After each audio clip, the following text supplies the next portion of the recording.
Welcome to Headline Wednesday from Dispatch, U.S. Military History Magazine, developed by Trackpads.com. Each week, we take one pivotal moment from United States military history and follow it from the first warning signs to the final outcome. Today, we go to the Kuwaiti desert in the Gulf War for the story of the Abrams' first battles against T-72 tanks. The desert is black long before dawn, as a line of M1 Abrams tanks grinds forward through the Kuwait night, engines rumbling low under a sky stained by burning oil wells. To the naked eye, there is almost nothing to see beyond a dark horizon and a dull orange glow on the edges of the world. Inside the turrets, though, gunners press their faces to thermal sights and watch the landscape bloom into ghostly white shapes. Dunes, wrecked vehicles, and somewhere ahead, the hard angles of enemy tanks. Every crew member knows that they are on the edge of the first large armored clash of this war. This is the combat debut they have trained toward for years. Ahead of the American columns lies a belt of Iraqi defenses built around Soviet-designed T-72s and older tanks dug into revetments and hold-down positions on low rises. The Abrams formations move by phase line and grid reference, pushing through sand berms and minefields that mark the border between Saudi Arabia and occupied Kuwait. Radio nets hum with calm, practiced voices as platoons report contact, adjust formation, and confirm their positions in the darkness. The crews cannot see much out the hatches, but the screens in front of them are crowded with data. When the first enemy tanks appear, they show up as bright rectangles against cooler dunes, still unaware that they are already under observation. Gunners call out range readings that would have stunned tank crews from the Second World War. Engagements begin at distances where Iraqi tankers can see little through their own optics except smoke, darkness, and confusion. The fire commands are short and disciplined. Identify, range, fire, and then shift to the next target. The first armor-piercing Sabot rounds leave the guns at high speed, invisible to the eye, but visible in the sights as sudden flashes when they strike home.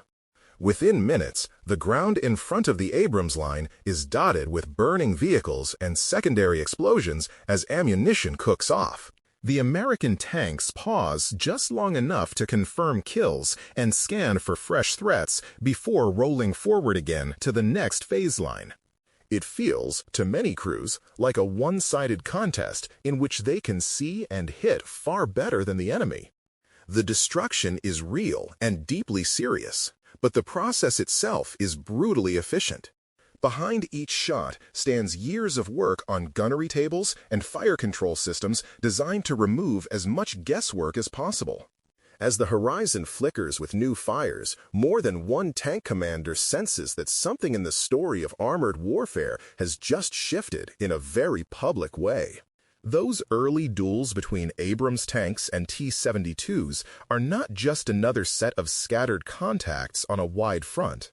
They sit right at the heart of the coalition's plan for the 1991 ground campaign. Armored spearheads from the United States Army are expected to punch through Iraqi defenses in depth, roll up Republican Guard divisions, and cut off forces holding Kuwait from their lifelines farther north. If American armor stalls, suffers heavy losses, or turns out to be weaker than expected against Soviet-designed tanks, the timeline for liberating Kuwait stretches out and casualties rise across the theater. The Abrams and the crews inside carry both steel and political expectation. For decades, planners in the United States and its allies had worried about facing massed Soviet armor on the plains of Central Europe. The Abrams, the training built around it, and the logistics needed to support it were all shaped by that imagined fight. Now, instead of forests, rivers, and towns in Germany, the test comes on open desert, supported by air power and a long logistics chain stretching back to ports in Saudi Arabia. During the months of Operation Desert Shield, heavy brigades offloaded tanks, built assembly areas, and ran long road marches to rehearse the wide left hook into Iraqi-held territory. The setting is new, but the problem is familiar. Stopping enemy armor is still the core task. Maintenance crews learn very quickly what desert sand does to air filters, tracks, and engines, and they adjust routines to keep the Abrams ready for long drives. Gunners spend night after night on ranges, using their thermal sights to pick out range markers and simulated enemy positions until the ghostly white shapes become almost second nature. Tank commanders refine their internal drills for calling ranges, assigning sectors, and avoiding confusion over the radio when contact comes. All of that preparation is meant to ensure that when the first real enemy tanks appear in the sights, the reaction will be automatic. Speed and clarity will save lives. On the other side of the lines, Iraqi units dig in around Kuwait and along key approaches farther west. Republican Guard formations, including those equipped with T-72s, bury tanks in revetments, lay minefields, and emplace artillery to cover likely avenues of approach. On paper, they command large numbers of armored vehicles and bring experience from a long, grinding war with Iran. In practice, many crews have limited training time, older ammunition, and less trust in their equipment and leadership. Intelligence reports reach coalition headquarters describing formidable numbers but uneven quality. Coalition commanders plan their way around those defenses rather than straight through them whenever possible. The idea is to avoid frontal assaults on the strongest positions, use maneuver to hit Iraqi armored forces from the flank and rear, and rely heavily on Abrams-led spearheads to finish the job once the air campaign has battered command posts and supply dumps. As the ground offensive nears, commanders in armored brigades and cavalry regiments bend over map boards and sand tables to adjust their routes. They carve out zones of advance, arrange artillery and attack helicopter support, and rehearse drills for first contact with enemy armor. The Abrams will lead wedges of combat power into a landscape broken only by wadis, slight rises, and berms, moving on compass headings and grid lines toward Republican Guard units that have never faced this kind of opponent before. Everyone understands that first contact could come at any moment in the dark or through the haze of burning oil. The stage is set for the kind of armored engagement Cold War training had imagined for decades. Now it will play out on sand, under a sky lit by fire. From those last moments of tense preparation, it helps to step back and ask how the Abrams ended up here at all. Long before these tanks rolled across border berms, they were imagined on very different ground. The Abrams grew out of a long Cold War argument about how the United States Army would stop massed Warsaw Pact armor pouring through places like the Fulda Gap in Germany. Designers and planners wanted a tank that could survive modern anti-armor weapons, fire accurately at long range, and fight at night or in bad weather. Years of testing led to composite armor packages, powerful turbine engines, and a fire control system that treated range and crosswinds as math problems instead of guesswork. On training ranges in the United States and Europe, crews spent year after year on gunnery tables that pushed them to hit fast and hit first. When Iraq invaded Kuwait in 1990, that whole Cold War package suddenly faced a very different battlefield. Instead of forests, rivers, and towns in Central Europe, the Abrams would operate across open desert supported by air power and a deep logistics chain stretching back to ports in Saudi Arabia. Through the fall and winter of Operation Desert Shield, heavy brigades offloaded tanks, built assembly areas, and ran long road marches to rehearse the coming wide left hook into Iraqi-held territory. Maintenance teams learned what sand and heat did to air filters, tracks, and engines, and they adjusted routines to keep the tanks moving. Gunners and tank commanders spent long nights using their thermal sights to pick out range markers and simulated enemy positions until reading those ghostly images became second nature. The machine and its crews adapted together. Opposite them, Iraqi units dug in around Kuwait and along key approaches farther west. Republican Guard formations, including those equipped with T-72s, buried their tanks in revetments, laid minefields, and emplaced artillery to cover likely avenues of approach. On paper, these units commanded large numbers of armored vehicles and brought experience from the long, exhausting war with Iran. In practice, many crews had limited realistic training, older ammunition, and less confidence in their equipment and leadership. Intelligence reports painted a mixed picture: formidable numbers and some hardened veterans, but uneven quality and brittle command and control. Coalition planners treated the Iraqi armor as dangerous but not unbeatable. The plan that took shape in coalition headquarters aimed to use those weaknesses without underestimating them. Commanders sought to avoid frontal assaults on the strongest defensive belts whenever possible, instead using maneuver to hit Iraqi armored forces from the flank and rear. They expected to rely heavily on Abrams-led spearheads to finish the job once the air campaign had battered command posts, supply dumps, and communications.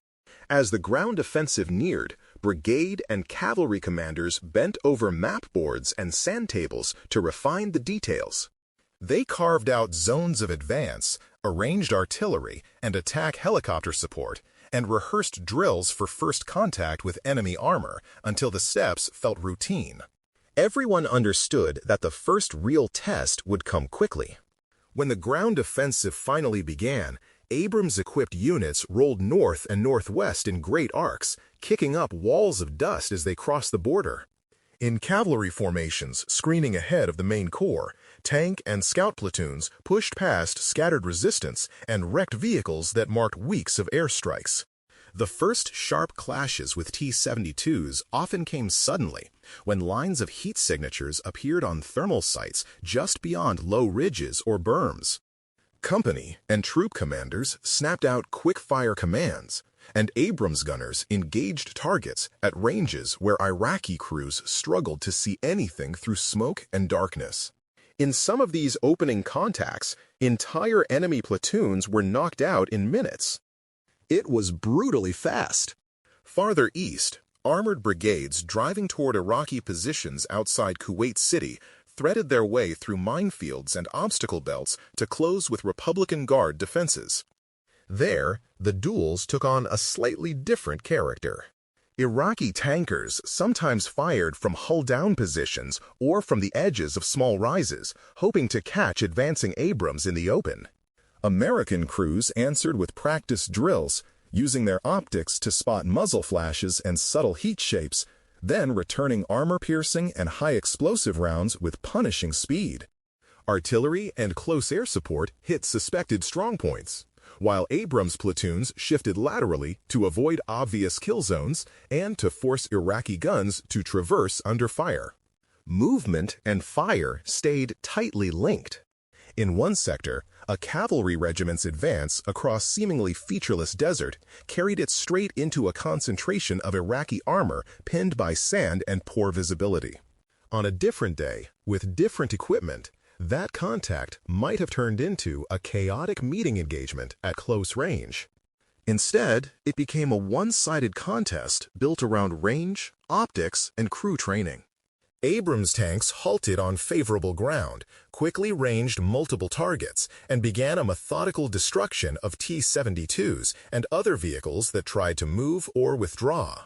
Crews later remembered the fight as a sequence of brief flashes on their screens and distant fireballs on the horizon, rather than the close-in chaos older generations associated with tank battles. The violence felt strangely detached. As the hours turned into days, similar scenes played out across the coalition's armored thrusts. Abrams-led formations punched through successive lines of resistance, rolled past smoldering wrecks, and closed on Republican Guard units that had once been advertised as elite.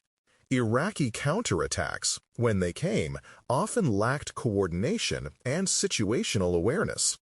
Tanks maneuvered into exposed positions without realizing they were already deep inside the engagement envelope of Abrams guns and supporting fires.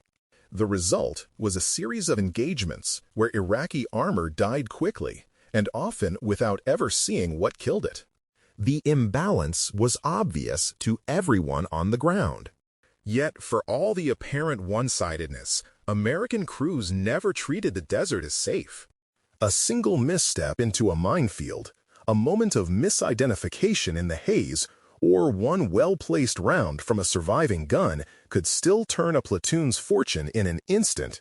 Friendly fire incidents and mechanical breakdowns reminded leaders that complexity and chance still ruled the battlefield.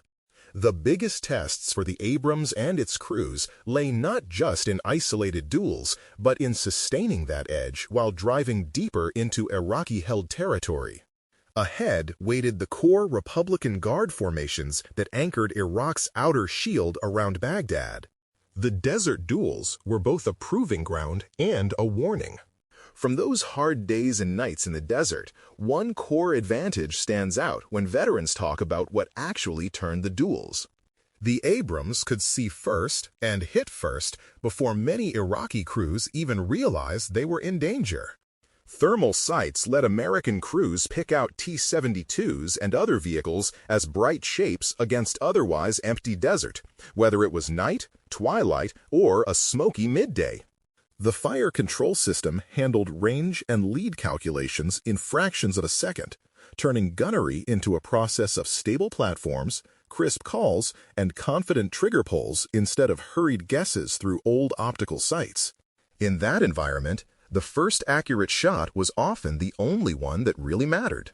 Training and rehearsal turned that technology into results under fire.